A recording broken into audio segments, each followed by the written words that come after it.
bienvenidos a este evento al libro El Tercer General, Antonio Portas Domínguez y la Revolución de Veracruz, como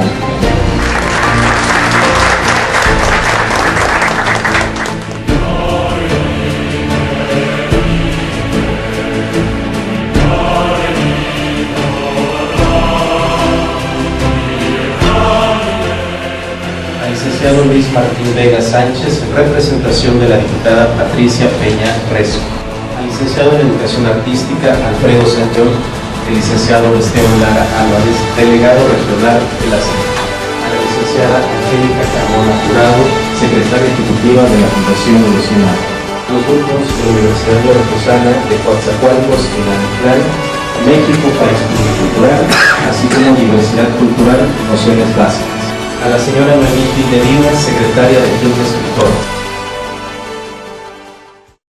Y bueno, es la primera vez que se presenta formalmente este libro, que remonta en la historia de Coatzacoalcos por lo menos hasta el 400 antes de Cristo. Es decir, estamos remontando la historia de Coatzacoalcos por lo menos 2300 años hacia atrás. Entonces, eso es importante, pero no es todo. También me sorprendió encontrarme a Coatzacoalcos participando activamente en los comités antireeleccionistas en 1910, cuando don Porfirio Díaz se quería reelegir y don Francisco Telles, aquí, un anciano originario de Puebla, encabezó el partido antireeleccionista en Coatzacoalcos, documentó el fraude electoral que se estaba haciendo, porque en ese momento votaron por don Porfirio Díaz hasta los muertos. Bueno, eso no es novedad, creo que también todavía lo siguen haciendo. Entonces, hubo en esas elecciones embarazo de urnas, compra de votos, en fin, las mañas no son nuevas, solamente se han digitalizado. Eso lo sabemos porque esos documentos los encontramos en el archivo de un maderista connotado, Federico González Garza. En el archivo de él están las actas del partido antireeleccionista y del partido liberal. Y bueno, vamos a encontrar después toda una serie de documentos sobre ese Coatzacoalcos. Por ejemplo, algo que nos llama la atención es que propiamente la lucha armada no llega a Coatzacoalcos entre 1910 y 1911. Aquí no se combate, se combate en las afueras. Sin embargo, los estibadores del puerto estaban aliados con los revolucionarios. O sea, ¿quiénes eran? No era, como nos han dicho, Miguel Alemán en ese momento. Miguel Alemán participa en la revolución hasta 1913 por primera vez. En 1910 no aparece ningún documento. O sea, no lucha en la región. Hilario C. Salas tampoco, porque Hilario C. Salas estaba preso en la Ciudad de México. ¿Quiénes son los jefes revolucionarios en ese momento, en 1910? Son un coronel que todavía no sé de dónde es originario, porque en algunos documentos aparece como que es de Chinameca y en otro me parece como de Jalti, que es Guadalupe Ochoa. Que Guadalupe Ochoa después estuvo también en Coatzacoalcos. Por ahí Eulogio P. Aguirre, el inolvidable Palocho, lo menciona en un ataque al ferrocarril que va de Coatzacoalcos a Chinameca, que muere en un ataque de Cástulo Pérez a ese tren. Por ahí hay un libro que por ahí traigo unos ejemplares de Palocho, Crónicas de la Revolución, donde precisamente narra ese hecho histórico. Pero hay otros líderes también, Pedro Carvajal, por ejemplo, que poco nos aparece en la historia, pero ese momento de 1910 a 1911, que fue muy importante, Coatzacoalcos lo vive de una manera diferente.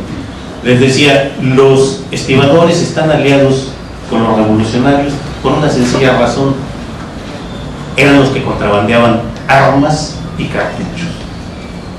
Pero además, por ahí me encontré que había una red también de masones que estaba implicada en estas luchas revolucionarias.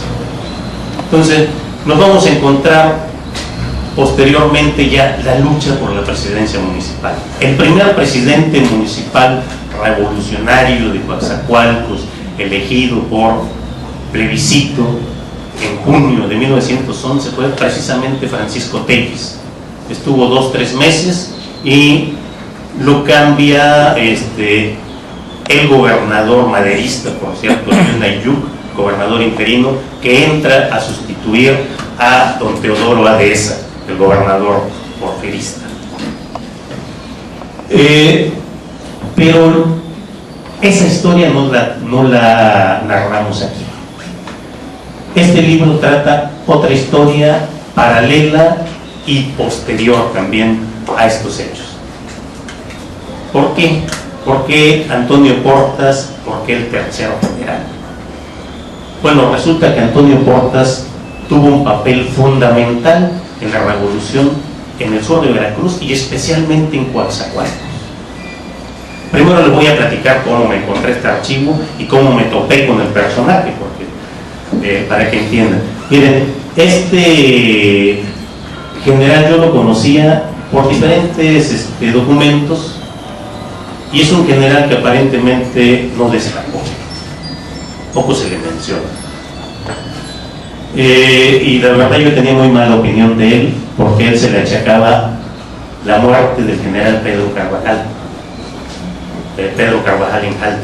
Todavía en Jaltipan, si ustedes conocen Jaltipan, el viejo camino a Chinameca, había un montículo muy grande que se le llamaba el Cerro de Carvajal, porque ahí asesinaron al general Pedro Carvajal las tropas de Miguel Alemán, comandadas por Antonio Portas.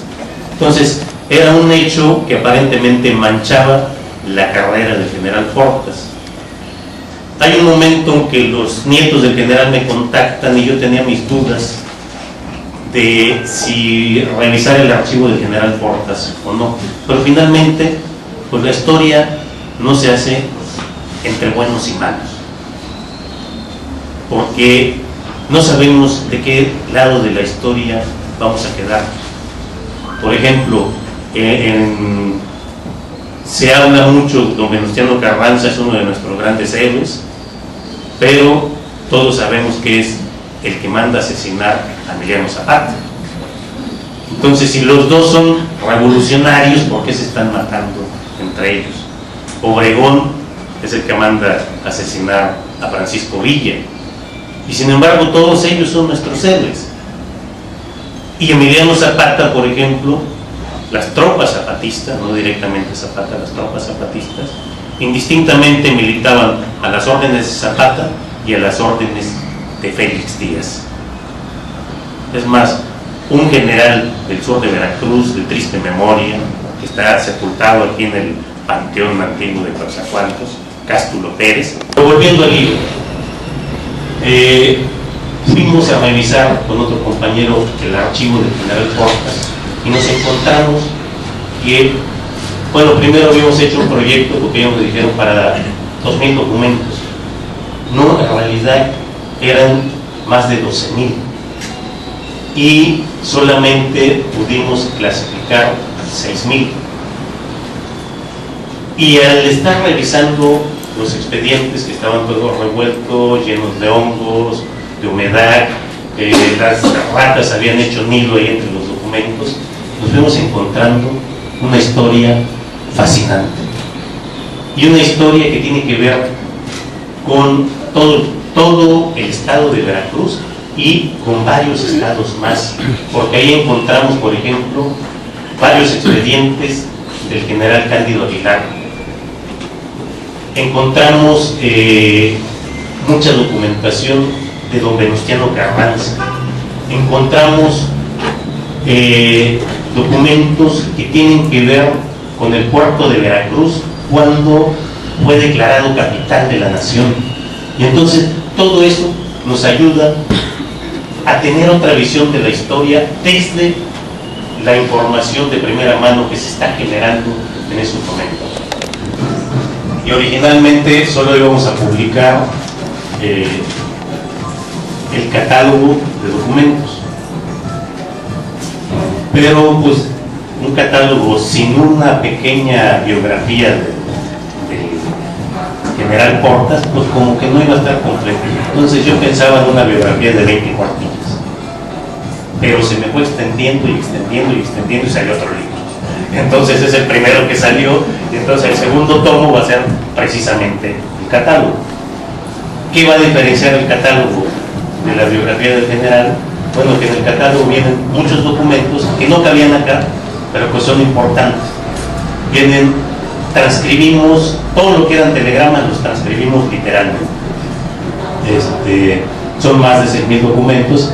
Hay muchos que en realidad son órdenes que se repiten, solamente son partes de novedades, pero hay otros que suenan muy interesantes, porque van dando detalles del acontecer diario de las comunidades, de los robavacas que había en ese momento, de algunas partidas de rebeldes que amenazaban a varias poblaciones, de los nombres de algunos rebeldes, por ejemplo, en todos los alrededores, que no aparecen aquí en el libro porque entre toda la documentación eran incidentes menores.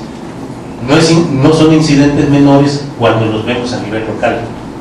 O sea, cuando a nivel local sabemos que había una partida de 5 o 7 rebeldes que estaban extorsionando a la gente a nombre de la revolución, entonces ahí aparece en el documento, pero no aparece en el libro. Pero entonces sí adquiere otra magnitud cuando sabemos que eso sucedía en nuestro pueblo hace 100 años. Y dejamos más de 6,000 documentos sin clasificar, porque tenían que ver más con la vida política del general. O sea, todo lo que tenía que ver con su relación con Ávila Camacho, por ahí aparece el famoso Tlacuache Garizurieta, aquel de que vivir fuera del presupuesto, vivir en el error. Bueno, fue compañero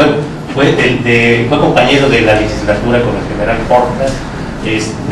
Aparecen varios gobernadores, en fin, pero esa es una parte de la vida política que quizá en otro momento se trabaje, pero también a mí me sorprendió que hay una parte del archivo del general Cándido Aguilar, pero sobre todo a mí me dejó buena impresión porque es la parte de cuando Cándido Aguilar primero era diputado y después era gobernador y ministro de Relaciones Exteriores del gobierno carrancista. Entonces, la ley del divorcio, por ejemplo, que emite Venustiano Carranza en el puerto de Veracruz, no la emite porque se le ocurrió. Fundamentaron esa famosa ley del divorcio y a quien le toca fundamentarla es a Cándido Aguilar. Y la ley del trabajo también es Cándido Aguilar el que tiene que ver con esta ley que después se incorpora a la Constitución. Entonces, muchos historiadores, y me cuento entre ellos, pensábamos que Cándido Aguilar era un militar de opereta, porque además su gran mérito parecía que había sido ser yerno de Venustiano Carranza, y antes había buscado casarse con una hermana de Francisco de Madero. Entonces él quería emparentar con un presidente a fuerza. Entonces, parece que es mal militar, pero es muy hábil, es un político muy hábil. Entonces logra escalar puestos importantes, pero además después de la rebelión de la huertista se tiene que exiliar, y quien lo regresa al país es Adalberto Tejeda, y después se vuelve agrarista, y es un agrarista convencido. y es un aliado fundamental del presidente Lázaro Cárdenas. Entonces, ahí viene mucha documentación del movimiento agrarista, pero ya es una documentación de los años 30 y 40, nosotros nos quedamos aquí, básicamente en 1929, la parte más importante del libro, porque está dedicada a la revolución. Si en algún momento logramos trabajar esa otra parte, pues ya aparecerá algo muy interesante, no solamente eso. Por ejemplo, encontramos dentro del archivo de Cándido Aguilar toda la lista de espías de los países del eje en la Primera Guerra Mundial, de Veracruz. O sea, hay gente de Coatzacoalcos, de Minatitlán, de Lerdo de Tejada, de Veracruz, de Jalapa, de Cayuca, que estaban cobrando con los italianos y con los japoneses para enviarles informes al enemigo. Entonces, claro, Cándido Aguilar era ministro de Relaciones Exteriores y entonces también tenía una red de contraespionaje. Entonces ahí seguramente nos va a sorprender ver a los personajes que aparecen espiando para los alemanes, los italianos y los japoneses.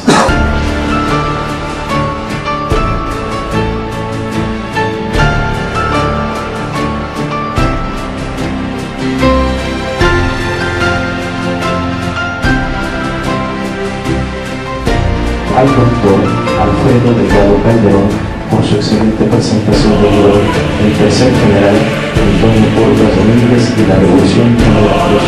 Tiene una señora Ángela Julio Guerrero, el hijo de Rojo Claudio Rosmón y el licenciado Federico Alfredo.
Por favor, haga la entrega al ingeniero Joaquín Caballero de estas líneas que nos vienen del pasado, voces de nuestros antepasados en Coatzacoalcos que rescatamos de documentos antiguos y que esperemos que este sea el inicio de una relación fructífera con esta administración. Muchas gracias.